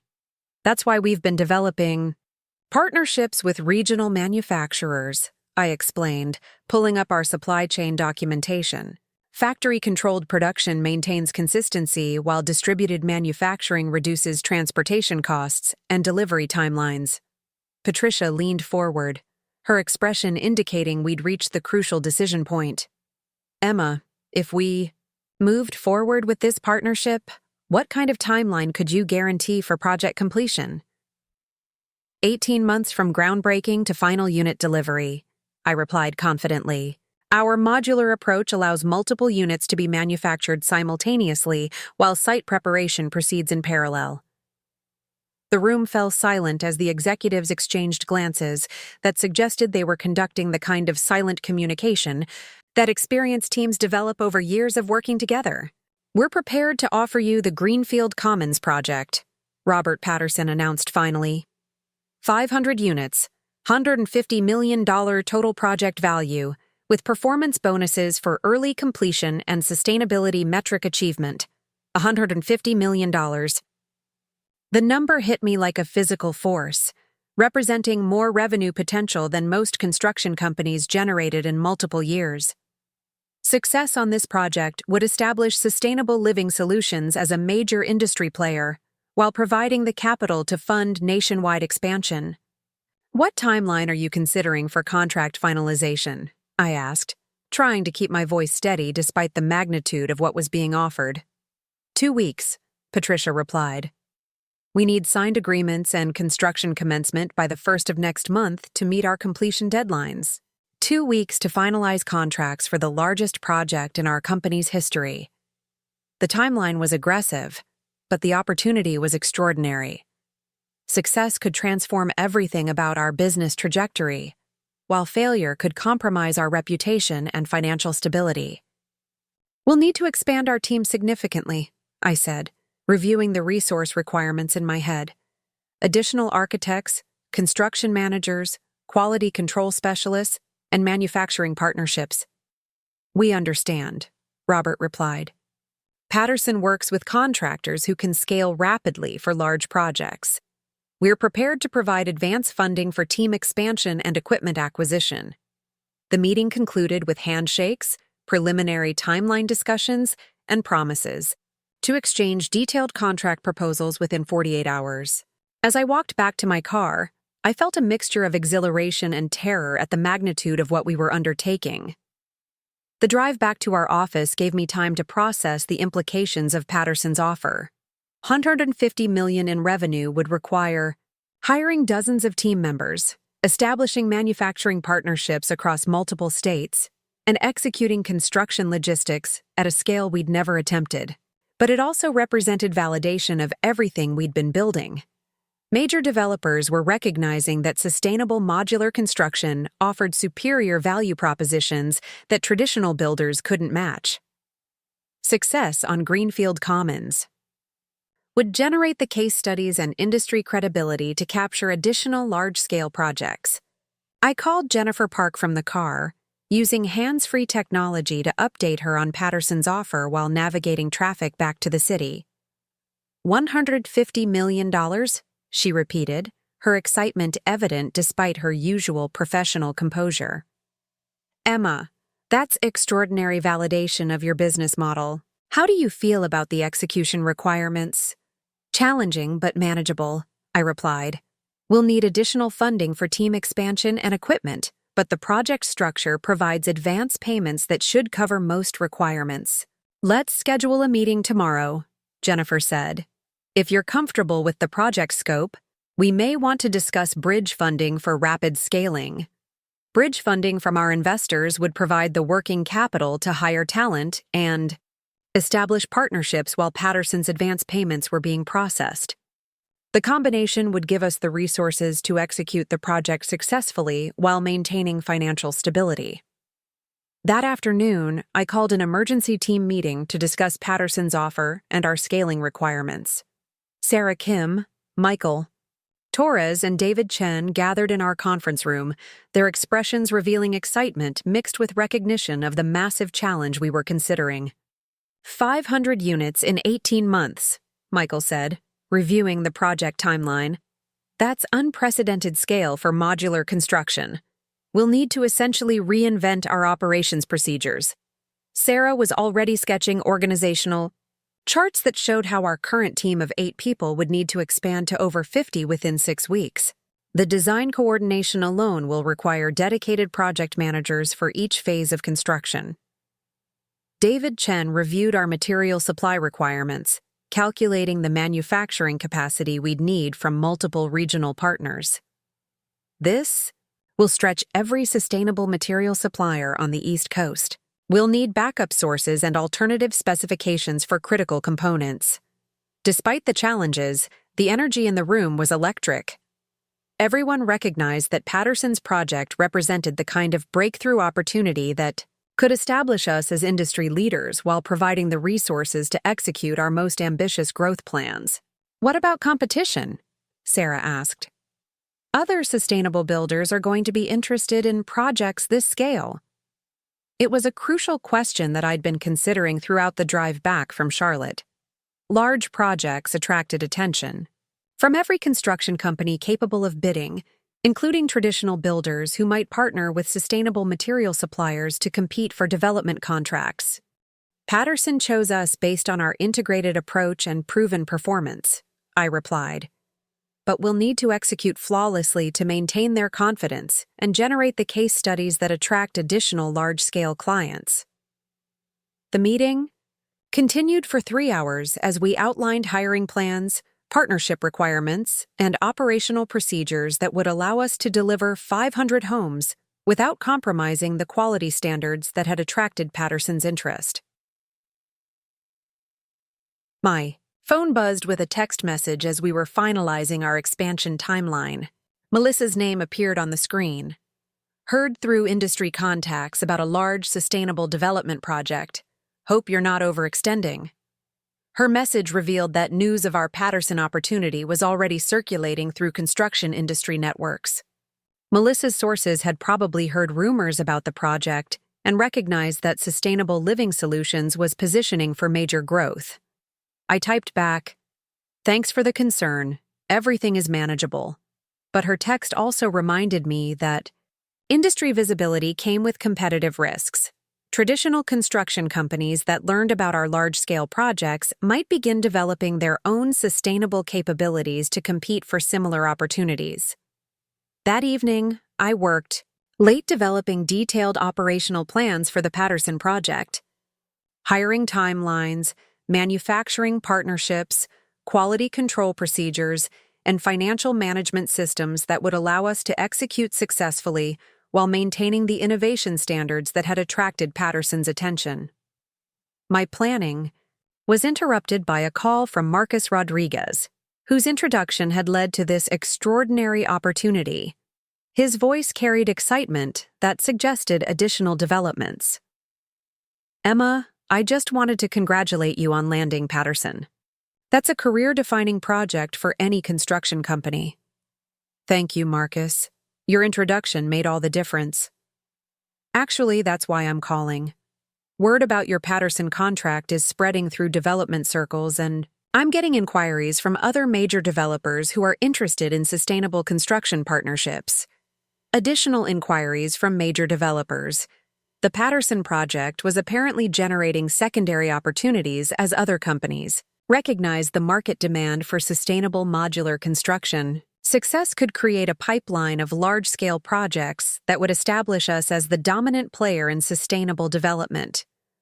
"What kind of inquiries?" I asked, recognizing both the opportunity and the resource management challenges of multiple large projects, mixed-use developments, corporate campuses, affordable housing initiatives. Everyone wants to understand how you're achieving such significant cost and timeline advantages. Each inquiry represented potential revenue streams that could support continued expansion, while demonstrating the scalability of our approach.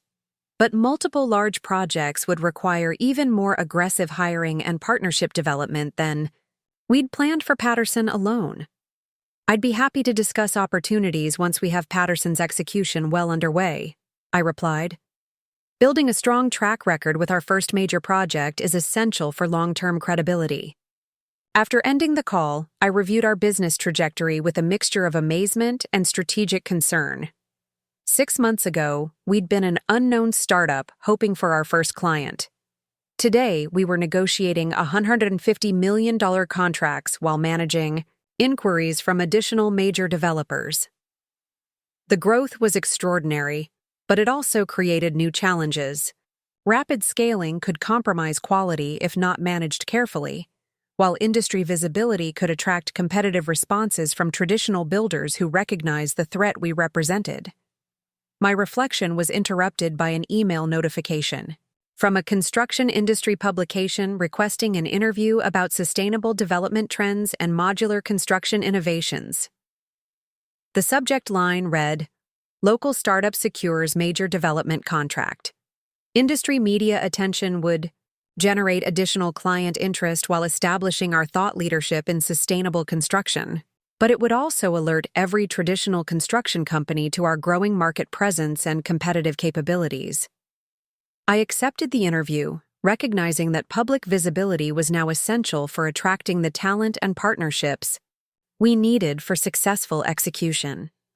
Sustainable Living Solutions had moved beyond stealth mode into active market leadership that required strategic communication and industry engagement. As I prepared to leave the office, I reviewed the day's developments one more time: a $150 million contract opportunity, investor interest in additional funding, inquiries from other major developers, and industry media requesting interviews about our innovations. The trajectory was clear. We were transitioning from promising startup to industry leader that would challenge every traditional construction company's market position. Our performance advantages were attracting attention from clients who could provide the scale necessary for national expansion. But success also meant that competitive responses were inevitable. Traditional builders would begin developing sustainable capabilities, while established sustainable builders would recognize us as a threat to their market positions. The war for dominance in sustainable construction was escalating, and Patterson's project would determine whether Sustainable Living Solutions emerged as the industry leader or became another cautionary tale about startups that grew too quickly. Tomorrow would bring contract negotiations that could define our company's future, investor meetings that would provide the resources for successful execution, and continued preparation for the most challenging project in our history. While Melissa struggled to modernize Dad's traditional construction business, I was building the future that would ultimately determine which sister's vision represented the evolution of the construction industry. The Patterson contracts were signed on a Tuesday morning that would forever divide my life into before and after. As I affixed my signature to the final page of the $150 million agreement, I felt the weight of everything we'd built settling into place like the foundation of the empire we were about to construct. 3 months later, I stood on the greenfield Commons construction site watching our crews complete the 100th unit while maintaining the quality standards that had made this project a showcase for the entire sustainable construction industry. The local news crews had become regular visitors, documenting each milestone in what business journals were calling the most successful sustainable development project in American history. But success had come with costs I hadn't anticipated when we'd first shaken hands with Patterson's executives. The 18-hour days, the constant pressure of managing 53 employees across multiple states, and the relentless scrutiny from industry observers who were waiting for any sign that our revolutionary approach might fail. Most unexpectedly, success had fundamentally altered the dynamic with my family in ways that partnership proposals and competitive positioning had never achieved. The breaking point came on a Thursday afternoon when I was reviewing quality control reports in our expanded headquarters. Sarah Kim burst into my office, her usually composed demeanor replaced by urgency that suggested crisis. "Emma, we have a problem. Morrison Building Solutions just submitted a bid for the Riverside Development Project. Riverside Development was our next major target, a 300-unit sustainable housing project that would extend our track record while providing the revenue to fund expansion into Western markets. We'd been working with the developers for months, customizing our approach to their specific requirements and building the relationships that typically led to contract awards. "What kind of bid?" I asked, though my stomach was already sinking with recognition of what Melissa's company entering our market space would mean. Sarah pulled up the bid documentation on her tablet, her expression revealing the complexity of what we were facing.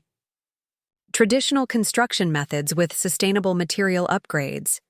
They're partnering with 3 different environmental technology companies to offer modular elements. I reviewed their proposal, noting how Morrison Building Solutions had essentially reverse-engineered our business model while maintaining their traditional construction approach. It was sophisticated competitive positioning that neutralized many of our advantages while leveraging their established relationships and lower overhead costs. "Timeline?" I asked, recognizing that construction speed had been one of our key competitive advantages. 24 months versus our 18-month proposal. But they're offering 15% lower costs by using conventional construction methods with sustainable material substitutions. The strategy was brilliant in its simplicity.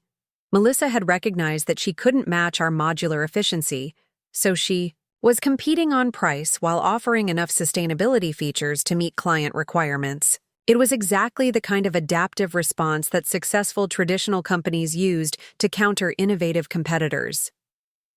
"What about performance metrics?" I continued, looking for areas where our integrated approach would still provide advantages. "Energy. Efficiency about 85% of our projected performance, but they're positioning it as proven technology with lower risk compared to our experimental approaches."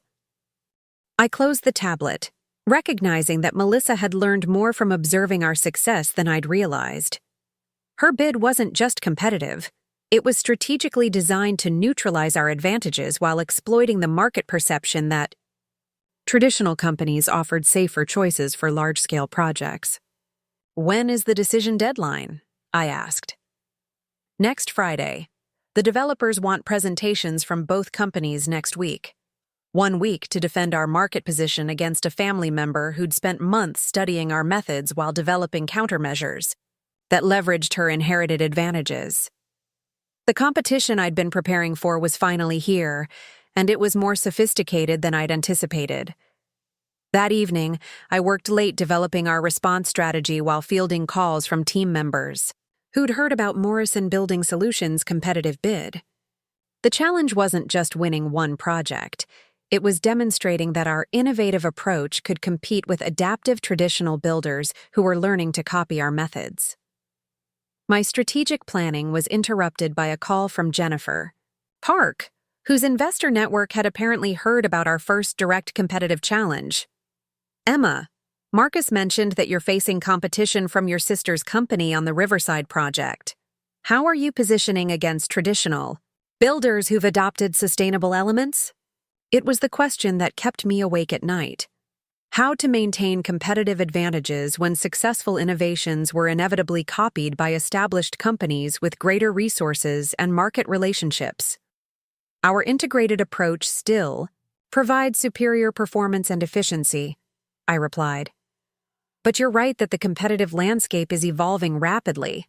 That's exactly why we want to discuss accelerated expansion funding, Jennifer continued. First-mover advantages are temporary unless you can scale rapidly enough to establish market dominance before competitors adapt. Accelerated expansion funding would provide the resources to establish operations in multiple markets simultaneously, making it difficult for traditional builders to counter our growth through regional competitive responses. But it would also increase our execution risk at a time when we were already managing unprecedented operational complexity. "How much acceleration are you considering?" I asked. "We're prepared to provide an additional $5 million for immediate expansion into 6 Western markets, contingent on successful defense of your current market position. $5 million would allow us to establish regional operations before traditional competitors could develop sustainable capabilities in those markets. But it also meant that our response to Melissa's challenge would determine whether we received the funding necessary for national expansion. "I appreciate the confidence," I replied. "Let me get through the Riverside presentation, and we can discuss expansion timelines." The next week passed in intensive preparation for what felt like the most important presentation of my career. Our team developed detailed performance comparisons, cost-benefit analyses, and risk assessments that demonstrated the superiority of our integrated approach over traditional construction with sustainable supplements. But I also spent considerable time researching Melissa's business trajectory since inheriting Morrison Building Solutions. What I discovered was both impressive and concerning for our competitive prospects. She'd modernized the company's operations, upgraded their technology systems, and established partnerships with sustainable material suppliers that allowed them to offer environmental features without fundamentally changing their construction methods. Most importantly, she'd hired several experienced professionals from sustainable construction companies, including 2 former employees of our competitors. Melissa had transformed Morrison Building Solutions from a struggling traditional builder into an adaptive company capable of competing in sustainable markets while maintaining the operational efficiency and client relationships that came with decades of market presence. The Riverside development presentation took place in a conference room overlooking the construction site where our success story had begun. Representatives from both companies would present to the same panel of developers, allowing direct comparison of our respective approaches. Melissa arrived first, her team of 6 professionals carrying presentation materials that suggested months of preparation. She nodded politely as I entered with Sarah, Michael, and our newest hire, Dr. Patricia Williams, the former Patterson executive who'd joined us after being impressed by our Greenfield Commons execution. "Emma," Melissa said, her tone professionally cordial but her eyes calculating. "Good luck today." "You too," I replied, recognizing that family courtesy was now a thin veneer over competitive conflict that would determine which sister's vision defined the future of our regional construction market. The developers, Robert Chang, Maria Santos, and David Kim, had obviously done their homework on both companies. Their questions revealed detailed knowledge of our respective capabilities, performance records, and strategic approaches. Morrison Building Solutions presented first, and I watched with growing admiration and concern as Melissa outlined their adaptive strategy. They would use traditional construction methods that had proven reliable over decades, while incorporating sustainable materials and technologies that provided environmental benefits without experimental risk. "Our approach offers the best of both worlds," Melissa explained, her presentation polished and confident. "Proven construction reliability with innovative sustainability features, delivered by a company with 30 years of regional market experience." Their cost projections were compelling, 15% lower than our bid through operational efficiency and established supplier relationships. Their timeline was longer, but positioned as more realistic for complex sustainable construction.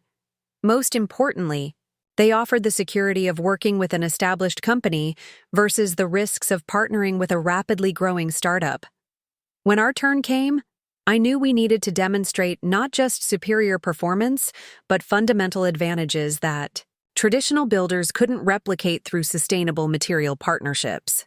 "Riverside development represents the future of housing," I began, pulling up our virtual reality demonstration system. Not just sustainable materials applied to old methods, but revolutionary approaches that transform how homes are designed, built, and lived in. For the next hour, we walked the developers through our complete ecosystem: virtual reality design that eliminated costly change orders, factory-controlled manufacturing that ensured perfect quality, modular assembly that reduced construction time by 40%, and integrated systems that achieved net positive energy performance. "This isn't traditional construction with sustainable additions," I emphasized. showing comparative performance data from Greenfield Commons. This is a completely different approach that happens to use sustainable materials as part of an optimized system. The questions that followed revealed the developers' sophisticated understanding of both approaches. They recognized that Melissa offered lower risk and proven reliability, while we offered superior performance and innovative capabilities. "What about long-term support?" Maria Santos asked. "If problems develop 5 years from now, which company will be better positioned to provide ongoing service?" It was a crucial question that highlighted the fundamental challenge facing innovative startups competing with established companies. Melissa could point to 30 years of client relationships and proven reliability, while we could only offer 3 years of existence and promises about future stability. "Innovation requires partnership," I replied. "Our clients aren't just buying homes, they're participating in the evolution of residential construction. We provide comprehensive support because our success depends on their satisfaction." The presentation concluded with both teams answering final questions about project management, quality control, and performance guarantees. As we gathered our materials, I could see the developers engaging in the kind of serious discussion that suggested a difficult decision. "We'll have a decision by Friday," Robert Chang announced. "Both proposals offer compelling advantages, and we need to carefully evaluate which approach best serves our project requirements." As Melissa and her team departed, she paused at the conference room door. "Emma, regardless of which company wins this project, I want you to know that I'm proud of what you've built. Dad would be amazed by your success." It was the first genuine, personal comment she'd made in months, cutting through competitive positioning to acknowledge the family relationship that business competition had strained but not broken. "Thank you," I replied. "And I'm impressed by how you've evolved Morrison Building Solutions. You've built something Dad never could have imagined." The acknowledgement hung between us. Two sisters who'd taken different paths to success, now competing directly for market dominance while maintaining the respect that came from recognizing each other's achievements. Friday afternoon brought the call that would determine our immediate future. Robert Chang's voice was professional but warm as he delivered the decision that I'd been anticipating with equal measures of confidence and terror. "Emma, we've decided to award the Riverside Development Project to Sustainable Living Solutions. Your integrated approach and proven performance record at Greenfield Commons convinced us that innovation advantages outweigh reliability concerns." Relief flooded through me, followed immediately by recognition of what this victory meant for our competitive positioning. We'd successfully defended our market share against sophisticated traditional competition, which validated our business model, while providing the case study that would attract additional large-scale projects. "However," Robert continued, "I want you to know that Morrison Building Solutions submitted an exceptionally competitive proposal. Their adaptive approach impressed our entire evaluation team." The comment suggested that while we'd won this battle, the war between innovative and traditional sustainable construction approaches was far from over. Melissa had demonstrated that established companies could compete effectively in our market space, which meant future projects would require continued innovation rather than relying on first-mover advantages. That evening, I called Jennifer Park to share news of our Riverside victory and discuss the accelerated expansion funding she'd proposed. Her response exceeded even my optimistic expectations. "Emma, this competitive victory validates everything we hope to see. We're prepared to provide $7 million for immediate expansion into 8 Western markets, with additional funding available for international opportunities. $7 million would establish Sustainable Living Solutions as a national sustainable construction company while providing the resources to maintain innovation leadership against adaptive traditional competitors. More importantly, it would allow us to scale beyond the reach of regional competitors who couldn't match our national presence." "International opportunities?" I asked, recognizing the potential for expansion beyond even our most ambitious domestic plans. European sustainable construction markets are advancing rapidly, and our contacts suggest significant opportunities for American companies with proven sustainable capabilities. International expansion would position us as a global leader in sustainable construction while diversifying our revenue sources beyond domestic markets, where traditional competitors were adapting to challenge our approaches. 6 months later, I stood in the London offices of Sustainable Living Solutions International, reviewing contracts for our first European project while managing operations across 12 American markets. The company that had begun with a single pilot project now employed over 200 people and had completed more than 2,000 sustainable homes. The international expansion had exceeded every projection, establishing us as the world's leading modular, sustainable construction company while generating the revenues that supported continued innovation and market development. But success had also brought unexpected personal satisfaction through the evolution of my relationship with Melissa and Morrison Building Solutions. Rather than driving us apart, competitive conflict had ultimately strengthened our respective companies and family connection. Melissa had transformed Morrison Building Solutions into the region's most successful sustainable traditional builder, capturing clients who preferred proven methods with environmental features. Her company had grown 40% annually since our first competitive encounter, establishing her as a respected industry leader in adaptive sustainable construction. More importantly, our competitive relationship had evolved into collaborative market development that benefited both companies. Melissa focused on clients who wanted traditional construction reliability with sustainable features, while I served clients who prioritized innovation and performance optimization. The market had proven large enough for both approaches, with our competition driving innovation that benefited the entire sustainable construction industry. Traditional builders across the country had adopted sustainable practices to remain competitive, while innovative companies had improved their reliability and operational efficiency. The phone on my London desk rang, showing Melissa's number on the international caller ID system.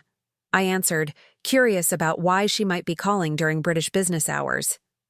"Emma, I hope I'm not interrupting anything important," she began, her tone carrying excitement that suggested significant news.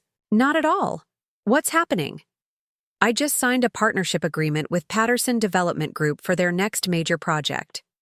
They want Morrison Building Solutions to provide traditional sustainable construction, while Sustainable Living Solutions handles the modular components." The irony was perfect. Patterson, the client whose project had established us as industry leaders, now wanted both sisters' companies to collaborate on their next development. Our competitive conflict had evolved into market recognition that different approaches serve different needs within the same projects.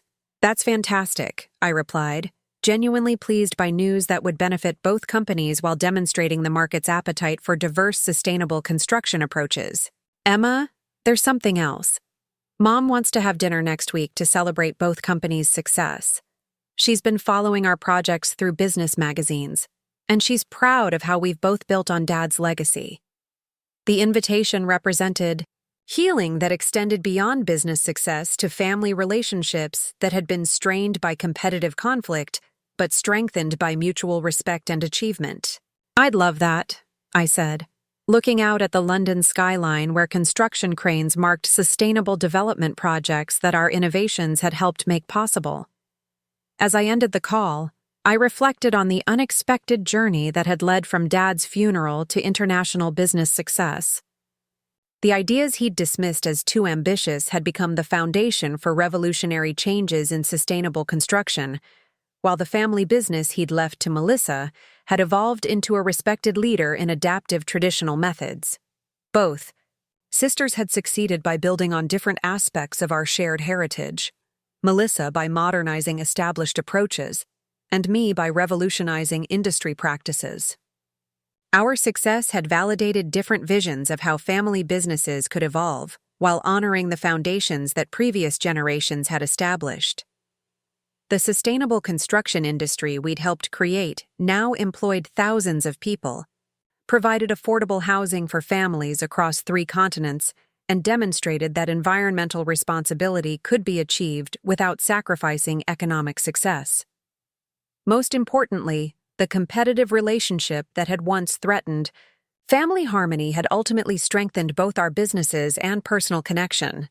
We'd learned that success wasn't a zero-sum game between sisters, but an opportunity for mutual achievement that honored different approaches to shared values.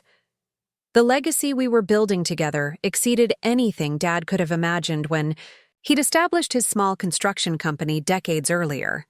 While he'd built homes, we were building the future of sustainable housing that would benefit generations of families who deserved better than the traditional approaches that had limited their options. As the London afternoon faded into evening, I began planning my return to America for dinner with family members who'd finally learned to celebrate success without limiting each other's potential. The war between innovation and tradition had ended not with victory for either side, but with recognition that both approaches were necessary for serving diverse market needs. The future we were building together would define sustainable construction for decades to come, proving that the best family legacies weren't inherited through wills, but created through the courage to pursue revolutionary ideas that transformed entire industries. While Melissa had inherited Dad's business, I had inherited his entrepreneurial spirit and transformed it into something that would change the world. In the end, both inheritances had proven equally valuable, and both sisters had honored our family's commitment to building homes where families could thrive. The sustainable construction revolution we'd started together was just beginning, and the best was yet to come. Up next, you've got 2 more standout stories right on your screen. If this one hit the mark, you won't want to pass these up. Just click and check them out. And don't forget to like, subscribe, and turn on the notification bell so you don't miss any upload from us.